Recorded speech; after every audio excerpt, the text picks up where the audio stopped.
হাতে যদি থাকে আধ ঘন্টার সময় তাহলেই কিন্তু without oven without cake mould গ্যাসেই বানিয়ে নেওয়া যাবে এই ওটস চকলেট মাফিনগুলো।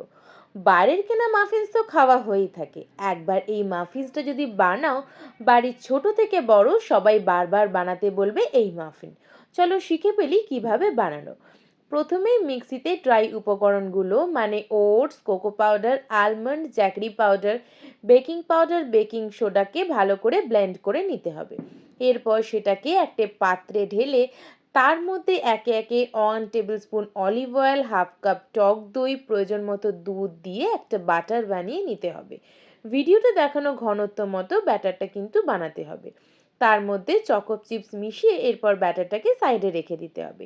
এরপর একটা বাটিতে অলিভ অয়েল ব্রাশ করে ওই মিক্সারটা ঢেলে দিয়ে মাঝখানে চকোলেটের কিউব দিয়ে আবার ওপর থেকে মিক্সারটা ঢেলে নিতে হবে এবং সবশেষে আলমন্ড কুচি, কাজু কুচি দিয়ে গার্নিশ করে প্রিহিট করে রাখা কড়াইতে বাটিগুলো দিয়ে 20 থেকে 25 মিনিট বেক করলেই কিন্তু রেডি হয়ে যাবে ওটস চকলেট মাফিন।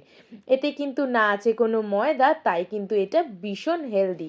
তো চটপট রেসিপিটা শিখে নাও এবং বাড়িতে অবশ্যই ট্রাই করো এই ওটস চকলেট মাফিনটা। আর ভালো লাগলে একটা লাইক করো। টাটা।